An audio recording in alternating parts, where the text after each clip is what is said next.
One of the great ways to success in life is having right approach. ശരിയായ സമീപനമാണ് ജീവിത വിജയത്തിലേക്കുള്ള പ്രധാന വഴികളിലൊന്ന് എന്ന് ഒരിടത്ത് വായിച്ചിട്ടുണ്ട്. റൈറ്റ് അപ്രോച്ച്, ശരിയായ സമീപനം എന്നൊന്നുണ്ടെങ്കിൽ റോങ് അപ്രോച്ച്, തെറ്റായ സമീപനം എന്നൊന്നുമുണ്ട്.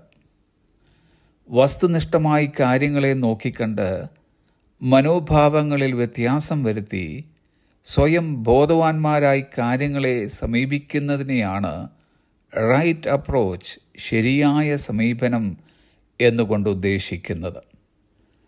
നമ്മുടെ ജീവിതത്തെ മികച്ച രീതിയിൽ മാറ്റാൻ നാം ആഗ്രഹിക്കുന്നുവെങ്കിൽ അതിനെ മോശമായി ബാധിക്കുന്നത് എന്താണെന്ന് നമ്മെ ബോധവാന്മാരാക്കാൻ ദൈവത്തോട് നാം ആവശ്യപ്പെടേണ്ടിയിരിക്കുന്നു. അങ്ങനെ ശരിയായ സമീപനം നാം നടത്തുമ്പോൾ കൂടെ നിൽക്കാൻ ആരുമുണ്ടായി എന്ന് വരികയില്ല. കഷ്ടങ്ങളും നഷ്ടങ്ങളും വന്നേക്കാം. പരാജയപ്പെടുമോ എന്ന തോന്നൽ പ്രാരംഭഘട്ടത്തിലുണ്ടായേക്കാം. എന്നാൽ ഒടുവിലത്തെ ഫലം വിജയമായിരിക്കും. ഒരു ക്രിസ്തുവിശ്വാസിയെ സംബന്ധിച്ചിടത്തോളം റൈറ്റ് അപ്രോച്ച്, ശരിയായ സമീപനം എന്നത് റൈറ്റ്ലി ടേണിംഗ് ടു ഗോഡ്, ശരിയായി ദൈവത്തിലേക്ക് തിരിയുക എന്നാണ്.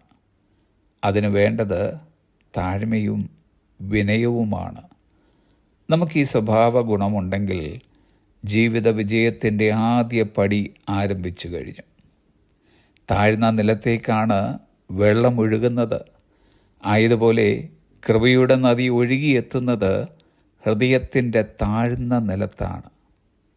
നമ്മിലെ അഹങ്കാരത്തിൻ്റെയും ഉന്നതഭാവത്തിൻ്റെയും സ്വയാശ്രയത്തിൻ്റെയും മനോഭാവങ്ങളെ മാറ്റാത്ത പക്ഷം താഴ്ന്ന നിലം ഉണ്ടാകുന്നില്ല. ഇന്ന് മനുഷ്യരിൽ ഭൂരിഭാഗവും ദൈവത്തെ സമീപിക്കുന്നുണ്ട്. പക്ഷേ പരീശനെ പോലെയാണെന്ന് മാത്രം. സ്വന്തം പ്രവൃത്തിയിൽ തൃപ്തരും അതിനെ പ്രശംസിക്കുകയും ചെയ്യുന്ന പരീശനെ പോലെ ദൈവത്തെ സമീപിക്ക നിമിത്തം നീതീകരിക്കപ്പെടാത്തവനായി ദേവാലയം വിടുമ്പോൾ റൈറ്റ് അപ്രോച്ച്, ശരിയായ സമീപനത്തോട് ദേവാലയത്തിൽ വന്ന ചുങ്കക്കാരന് മാറത്തടിച്ചുകൊണ്ട് സ്വർഗത്തിലേക്ക് നോക്കുവാനും പോലും തുനിയാതെ പറയുവാനുള്ളത്, ദൈവമേ, പാപിയായി എന്നോട് കരുണയുണ്ടാകണമേ എന്നാണ്. അങ്ങനെ സ്വയം താഴ്ത്തി ദൈവത്തെ സമീപിച്ച ചുങ്കക്കാരൻ നീതീകരിക്കപ്പെട്ടവനായി വീട്ടിലേക്ക് പോയി.